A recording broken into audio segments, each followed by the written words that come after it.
Duty of care, doc, is a legal concept that comes from common law and can be defined as a legal obligation requiring adherence to a standard of reasonable care while performing any acts that could foreseeably harm others. Another definition of doc would be a legal obligation to act towards others with prudence and vigilance in order to prevent any risk of foreseeable damage. The legal consequence of a breach of such a duty is a legal liability imposed upon the author of the breach to compensate the victim for any losses they incur. Doc entails an obligation of means, obligation de moyens, as opposed to an obligation of result, obligation de resultat. This means that the author must take all appropriate measures and behave in an appropriate way in order to avoid causing harm to third parties. This being said, the fact that harm is done does not necessarily mean that the duty of care was breached, or, in other words, that the author was negligent, as certain events are beyond the control of the author, because they were unforeseeable or unavoidable despite proper care being taken. In tort law, a duty of care is a legal obligation that is imposed on an individual, requiring adherence to a standard of reasonable care to avoid careless acts that could foreseeably harm others, and lead to claim in negligence. It is the first element that must be established to proceed with an action in negligence. The claimant must be able to show a duty of care imposed by law that the defendant has breached. In turn, breaching a duty may subject an individual to liability. The duty of care may be imposed by operation of law between individuals who have no current direct relationship, familial or contractual or otherwise, but eventually become related in some manner, as defined by common law, meaning case law. Duty of care may be considered a formalization of the social contract, the established and implicit responsibilities held by individuals/entities towards others within society.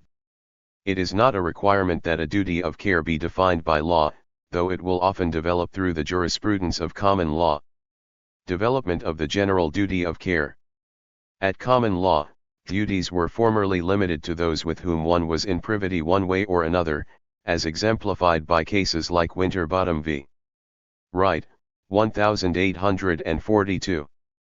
In the early 20th century, judges began to recognize that the cold realities of the Second Industrial Revolution, in which end users were frequently several parties removed from the original manufacturer, implied that enforcing the privity requirement against hapless consumers had harsh results in many product liability cases.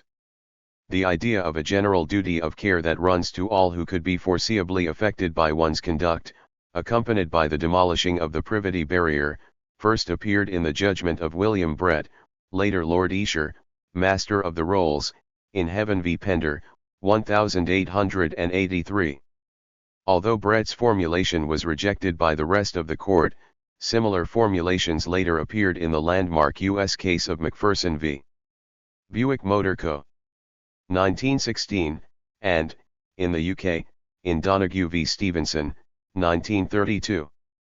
Both McPherson and Donoghue were product liability cases, and both expressly acknowledged and cited Brett's analysis as their inspiration. Although the duty of care is easiest to understand in contexts like simple blunt trauma, it is important to understand that the duty can be still found in situations where plaintiffs and defendants may be separated by vast distances of space and time. For instance, an engineer or construction company involved in erecting a building may be reasonably responsible to tenants inhabiting the building many years in the future. This point is illustrated by the decision of the South Carolina Supreme Court in Turland v. Neely 275 SC 395, 271 S.E.2D 768, 1980, later cited by the Supreme Court of Canada in Winnipeg Condominium Corporation No. 36 v. Bird Construction Co. 1995 1 SCR 85. The plaintiffs, being a member of the class for which the home was constructed, are entitled to a duty of care in construction commensurate with industry standards. In the light of the fact that the home was constructed as speculative, the home builder cannot reasonably argue he envisioned anything but a class of purchasers. By placing this product into the stream of commerce, the builder owes a duty of care to those who will use his product, so as to render him accountable for negligent workmanship. Responsibility. Although the idea of a general duty of care is now widely accepted, there are significant differences among the common law jurisdictions concerning the specific circumstances under which that duty of care exists. Obviously, courts cannot impose unlimited liability and hold everyone liable for everyone else's problems. As Justice Cardozo put it, to rule otherwise would be to expose defendants to a liability in an indeterminate amount for an indeterminate time to an indeterminate class. There must be some reasonable limit to the duty of care. The problem is where to set that limit. Once a duty exists, the plaintiff must show that the defendant breached it. This is generally treated as the second element of negligence in the United States. Breach involves testing the defendant's actions against the standard of a reasonable person, which varies depending on the facts of the case. For example, physicians will be held to reasonable standards for members of their profession, rather than those of the general public, in negligence actions for medical malpractice. In turn, once the appropriate standard has been found, the breach is proven when the plaintiff shows that the defendant's conduct fell below or did not reach the relevant standard of reasonable care. However, it is possible that the defendant took every possible precaution and exceeded what would have been done by any reasonable person, yet the plaintiff was injured. If that is the case, then as a matter of law, the duty of care has not been breached and the plaintiff cannot recover in negligence. This is the key difference between negligence and strict liability. If strict liability attaches to the defendant's conduct, then the plaintiff can recover under that theory regardless of whatever precautions were taken by the defendant. Examples. Product liability was the context in which the general duty of care first developed. Manufacturers owe a duty of care to consumers who ultimately purchase and use the products. In the case of Donoghue v. Stevenson 1932 AC 562 of the House of Lords, Lord Atkins stated, "My lords, if your lordships accept the view that this pleading discloses a relevant cause of action, you will be affirming the proposition that by Scots and English law alike a manufacturer of products, which he sells in such a form as to show that he intends them to reach the ultimate consumer in the form in which they left him with no reasonable possibility of intermediate examination, and with the knowledge that the absence of reasonable care in the preparation or putting up of the products will result in an injury to the consumer's life or property, owes a duty to the consumer to take that reasonable care." Land. At common law, in the case of landowners, the extent of their duty of care to those who came on their premises varied depending on whether a person was classified as a trespasser, licensee, or invitee. This rule was eventually abolished in some common law jurisdictions. For example, England enacted the Occupiers' Liability Act 1957. Similarly, in the 1968 landmark case of Rowland v. Christian 24, the Supreme Court of California replaced the old classifications with a general duty of care to all persons on one's land, regardless of their status. After several highly publicized and controversial cases, the California legislature enacted a statute in 1985 that partially restored immunity to landowners from some types of lawsuits from trespassers. Colorado's highest court adopted the Rowland Unified Duty of Care analysis in 1971.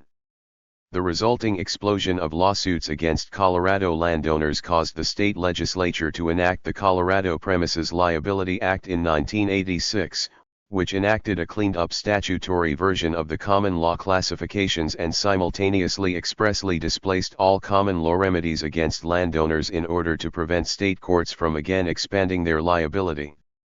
In the Republic of Ireland, under the Occupiers' Liability Act, 1995, the duty of care to trespassers, visitors, and recreational users can be restricted by the occupier, provided reasonable notice is given, for which a prominent notice at the usual entrance to the premises usually suffices. In business, the duty of care addresses the attentiveness and prudence of managers in performing their decision-making and supervisory functions. The business judgment rule presumes that directors and officers carry out their functions in good faith, after sufficient investigation, and for acceptable reasons. Unless this presumption is overcome, courts abstain from second-guessing well-meaning business decisions even when they are flops. This is a risk that shareholders take when they make a corporate investment. Cybersecurity. With increased cyber threats and attacks, legislation has evolved to incorporate how to establish responsibility in the event of a breach. Key terms in privacy bills and laws cite reasonable security or duty of care as a requirement of organizations when managing sensitive data. If a company manages private information such as social security numbers, SSN, or personal health information, FI, it is their responsibility to practice duty of care and establish reasonable controls to protect this data. For example, if a hacker group attacks a bank with ransomware, and they exfiltrate all their client data, who is responsible for potential wire fraud, identity theft, and costs for litigation? Businesses are required to demonstrate they have implemented a security strategy based on their risk profile, as it is specific for each working environment. Legislation is outlining specific roles for executives in order to carry out duty of care properly, as in the case of the Colorado Privacy Act. It states, a controller shall take reasonable measures to secure personal data during both storage and use from unauthorized acquisition. The data security practices must be appropriate to the volume, scope, and nature of the personal data processed and the nature of the business. The New York Privacy Act, NYPA, also proposed a duty of care for risk assessments by controllers regarding personal data.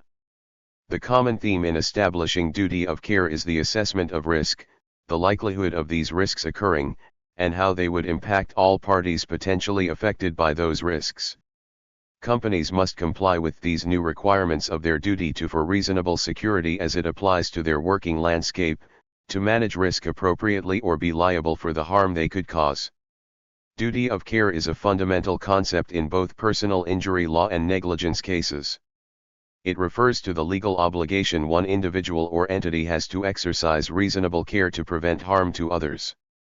Understanding this idea is really important because it's the basis for most negligence claims. In this article, we will explore what duty of care means, the elements involved, examples of duty of care in various contexts, and its implications in legal cases. The concept of duty of care means that individuals or organizations must act in a manner that does not cause unreasonable harm to others. It is a legal obligation and a standard that is generally based on what a reasonable person would do in similar circumstances.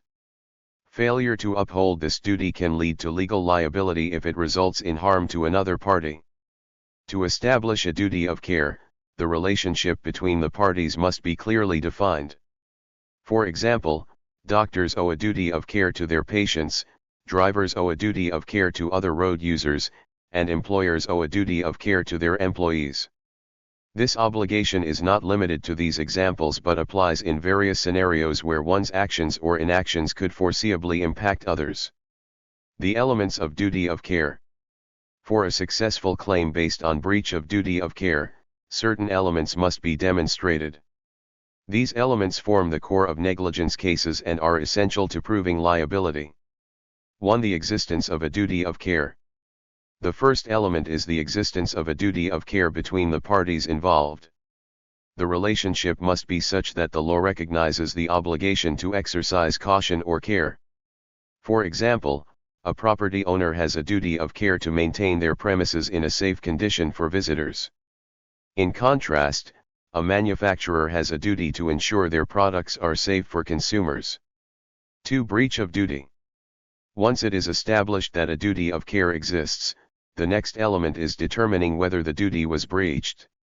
A breach of duty occurs when a person or entity fails to act with the level of care that a reasonable person would have exercised in similar circumstances. For instance, if a driver runs a red light and causes an accident, they have breached their duty of care to other road users. 3. Causation. Causation links the breach of duty directly to the injury or harm suffered by the plaintiff. There are two types of causation in negligence cases: actual cause and proximate cause. Actual cause, also known as cause in fact, refers to the direct connection between the breach and the harm. Proximate cause, on the other hand, deals with whether the harm was a foreseeable consequence of the breach. 4. Damages. The final element is damages, meaning that the breach of duty must result in actual harm or injury. Without damages, even if a duty of care was breached, there would be no basis for a claim. Damages can be physical injuries, emotional distress, financial loss, or even property damage. Examples of duty of care in various contexts. Duty of care applies across a wide range of scenarios. Below are some common examples. 1. Medical malpractice. Healthcare providers, such as doctors and nurses, have a duty of care to provide competent medical treatment to their patients. When they fail to meet this standard, whether through misdiagnosis, surgical errors, or neglect, they may be held liable for medical malpractice. 2. Road accidents. Drivers have a duty to operate their vehicles safely, following traffic laws and being mindful of other road users, including pedestrians. If a driver breaches this duty by driving recklessly or under the influence of alcohol, they can be held liable for any accidents or injuries caused. 3. Workplace safety. Employers owe a duty of care to their employees, ensuring a safe working environment. This includes providing necessary training, equipment, and protective measures to prevent accidents or injuries. If an employer fails to uphold these responsibilities and an employee gets injured, the employer may face legal consequences. 4. Product liability. Manufacturers, distributors, and retailers have a duty to ensure their products are safe for consumer use. If a defective product causes injury or harm, those in the chain of distribution may be held liable under product liability laws. Duty of care and negligence claims. The concept of duty of care is crucial in negligence cases. To succeed in a negligence claim, a plaintiff must prove that the defendant owed a duty of care and that this duty was breached, causing damages. Here's how this applies in real-life situations. 1. Slip and fall accidents.